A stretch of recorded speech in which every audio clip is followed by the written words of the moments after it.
গোগামুখ মিংমাঙৰ বদতি নামৰ অঞ্চলটোত অৰুণাচলী দুৰ্বৃত্তই নিৰীহ যুৱক 9জনক তেখেতলোকে গুলীয়াই আহত কৰিছে। এনেধৰণৰ ঘটনা এতিয়া সীমা মীমাংসাৰ যোনটো আজিলৈকে সীমাৰ যোনটো বিবাদ আছিলে, অসম অৰুণাচল যোনটো সীমাৰ বিবাদ আছিল, আজিলৈকে কিন্তু কোনো সমাধান নহ'ল। অসম জাতীয় যুৱ ছাত্ৰ পৰিষদে প্ৰতিবাৰ তেখেতলোকক অসম চৰকাৰক দাবী জনাই আহিছিলে যে যিখিনি অসম অৰুণাচল সীমান্ত আছে, সীমান্তখিনি অতি সোনকালে তেখেতলোকে এটা মীমাংসা কৰি দিবৰ কাৰণে আমাৰ ফালৰ পৰা আমি প্ৰতি সময়তে আমি দাবী জনাই আছোঁ। আৰু এনেকুৱা ধৰণৰ ঘটনা আজিও হোৱা নহয়। 2023 চনৰ 5 জুনতো জয়ৰামপুৰ অঞ্চলত 2জন মানুহক গুলীয়াই হত্যা কৰিছে তেখেতলোকে, অৰুণাচলৰ দুৰ্বৃত্তই। এনেধৰণৰ তেখেতলোকে আমাৰ সদায় ককাই ভাই নিচিনা চায়, ককাই কৈ থাকে, ভাই হিচাপে চাবলৈ বিচাৰে। কিন্তু এটা কথা আমাৰ ফালৰ পৰা আমি কৈছোঁ যে কাৰণ কেলে তেখেতলোকে কৰি থাকিব, হিংসাত্মকমূলক ঘটনা কৰি থাকিব, আমি সদায় সহ্য কৰি থাকিম নেকি? সহ্য সীমা পাৰ হৈছে কাৰণে আজি আমি এনেধৰণে আমি পথ অৱৰোধ কৰিবলগীয়া হৈছে, যে অৰ্থনৈতিক অৱৰোধ কৰিবলগীয়া হৈছে। কাৰণ এই দুৰ্বৃত্তসকলক যদি কাৰ্য কৰি অতি সোনকালে যদি কাৰ্য কৰি দৃষ্টান্তমূলক শাস্তি নিদিয়ে, কিন্তু অসম জাতীয় যুৱ ছাত্ৰ পৰিষদৰ লগতে যিমানখিনি TMPK আছে, যেনেধৰণে সংগঠন আছে, কিন্তু সেই সংগঠন কেতিয়াও ক্ষান্ত নাথাকিব। আৰু আমাৰ ফালে এইটোৱে যে অতি সোনকালে তেখেতলোকক কাৰ্য কৰি দৃষ্টান্তমূলক শাস্তি প্ৰদান কৰিবলৈ আমি অসম জাতীয় যুৱ ছাত্ৰ পৰিষদৰ ফালৰ পৰা আমি দাবী জনাইছোঁ। লগতে আপোনালোকে এটা কথা চাওক, ইনাৰলেণ্ড অন্তৰ্জাতিক পাৰপত্ৰ ব্যৱস্থাটো অসম জাতীয় যুৱ ছাত্ৰ পৰিষদ জন্মলগ্ন এটা দাবী।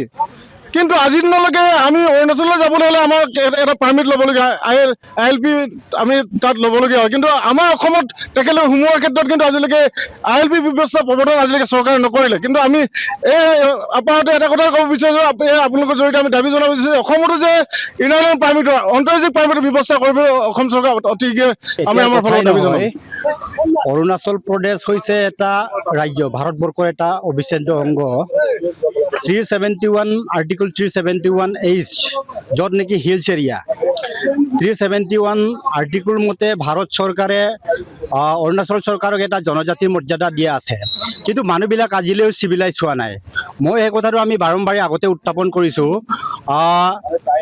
1986ত য'ত নেকি ভাৰতৰ পৰা এটা জনজাতিৰ মৰ্যাদা পোৱাৰ পাছতো অৰুণাচল প্ৰদেশটো আমি ভাবিছিলোঁ যে ভাৰতবৰ্ষৰ অসমৰ এটা অবিচ্ছেদ্য অংগ বুলি। কিন্তু অৰুণাচলৰ মানুহবিলাক আজিও মানে চিভিলাইজ নোহোৱাৰ কাৰণটো হৈছে যে চাওক, এতিয়া অসমৰ বিভিন্ন প্ৰান্তৰ পৰা মানুহে তাত বসবাস কৰি আছে। এই কথাটোক আমি আগৰ পৰাই উত্থাপন কৰি আহিছোঁ। তাত নিৰ্যাতন চলিছে, অসমৰ মানুহ নিৰ্যাতন চলি আছে, অসমৰ মানুহ হত্যা কৰিছে, অসমৰ মানুহক বিদেশী বাংলাদেশীৰ নিচিনাকৈ ব্যৱহাৰ কৰিছে অৰুণাচলৰ মানুহবিলাকে। আজি সীমান্তৱৰ্তী অঞ্চলত আমি কওঁ যে অসমৰ মাটি বিবাদটো সকলোৰে থাকে, কিন্তু কোনোবা নিৰীহ মানুহক এনেকৈ বন্দুকৰ পৰা গুলিয়াই হত্যা কৰাটোক বা বন্দুকৰ পৰা গুলিয়াই দিয়াটোক আমি গৰিহণা দিছোঁ। অকল ধেমাজি জিলাৰ সীমে অঞ্চলৰ কথাটোৱে আমি কোৱা নাই। বিভিন্ন অঞ্চলত ৰায়াং, পাছিঘাট, কি বুলি কয়, জোনাই আৰু অৰুণাচলৰ বিভিন্ন আমাৰ অসম অৰুণাচল সীমান্তমূৰীয়া অঞ্চলবিলাকত এই ঘটনা সদায় ঘটি থকা আমি দেখিবলৈ পাইছোঁ। আমি গৰিহণা দিছোঁ আৰু ভৱিষ্যতে এই কাৰ্য যাতে নহয়, এই কথাটোক আমি অসম চৰকাৰ আৰু অৰুণাচল চৰকাৰক অতি শীঘ্ৰে বহি পেলাই এটা মীমাংসাত আলোচনা কৰিবৰ কাৰণে আমি অনুৰোধ জনাইছোঁ। আৰু এটা কথা, অসমৰ মানুহবিলাকে তাত অৰুণাচলত কাম কৰিবলৈ যায়, হাজিৰা কৰি আছে আৰু চাকৰি কৰি আছে। এতিয়া IPL বিষয়টো ক'ব বিচাৰিছোঁ। IPL বিষয়টো হৈছে এটা অৰুণাচলৰ এটা ইহঁতৰ প্ৰটেক্টেড এৰিয়াৰ অৰুণাচলৰ মানুহবিলাকক এটা সুৰক্ষিত কৰাৰ এটা ব্যৱস্থাহে।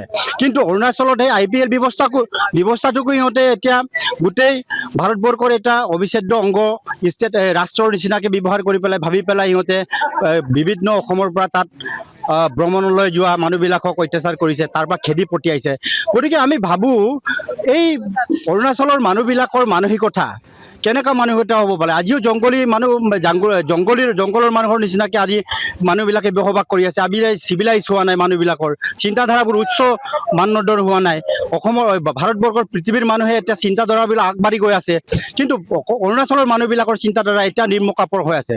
গতিকে আমি ভাবিছোঁ যিসকলে আমাৰ এই ধেমাজি জিলাৰ হিমে অঞ্চলত গাঁও অঞ্চলত বস্তিত যিসকলে সীমা বিবাদক লৈ কিনি গুলীচালনা কৰিছিল এই পুলিচ আৰক্ষী প্ৰশাসনক অতি শীঘ্ৰে অৰুণাচল চৰকাৰে কৰায়ত্ব কৰি পেলাই দৃষ্টান্তমূলক দোষী সাব্যস্ত কৰিব লাগে আৰু লগতে যিসকল মানে ইঞ্জুৰি হৈছে মানে গুলীবিদ্ধ হৈছে এইসকলক অতি শীঘ্ৰে ক্ষতিপূৰণ দিবৰ কাৰণে আমি অসম চৰকাৰ আৰু অৰুণাচল চৰকাৰক আহ্বান জনাইছোঁ সেই কথাটোৱে আমি ক'ব বিচাৰিছোঁ এতিয়া প্ৰটেষ্টটোৰ কথাটোত আমি ক'ব বিচৰা নাই আগৰ পৰা আমি কৈ আহিছোঁ আগতেও আমি এনেকুৱা প্ৰটেষ্ট কৰিছোঁ আৰু আলোচনাত অসম চৰকাৰ আৰু অৰুণাচল চৰকাৰৰ লগত বহুবাৰ আমি ডিছকাশ্যন কৰিছোঁ আলোচনাও বহিছোঁ আৰু বিভিন্ন দল সংগঠন অৰুণাচলতো আছে অৰুণাচলৰ মানুহবিলাকৰ দল সংগঠনৰবিলাকৰ লগতো আমি TMBK AJICP বা অন্যান্য ইয়াত থকা 26টা জনগোষ্ঠীয় সংগঠনেও আমি বহুবাৰ আমি আলোচনাত বহিছোঁ কিন্তু আলোচনা বিফল হৈছে কাৰণ আমাৰ ইয়াৰ অসমৰ পৰা গৈ অৰুণাচলত ড্ৰাইভাৰ কৰা হেণ্ডিমেন কৰা দিন হাজিৰা কৰা মানুহবিলাকক আজিও নিৰাপত্তা প্ৰদান কৰিব পৰা নাই অসম চৰকাৰে অৰুণাচল চৰকাৰে এই অৰুণাচল চৰকাৰক আমি কৈছোঁ জংগলী ৰাজটো চলি আছে আৰু জংগলী ৰাজটোৰ কথাটো আমি আজিও মানে ইহঁতে উত্থানৰ কথাটো চিন্তা কৰা নাই আজিও ইহঁতে চিভিলাইজ কৰা নাই আজি বাৰে বাৰে কৈ আছোঁ অৰুণাচল কা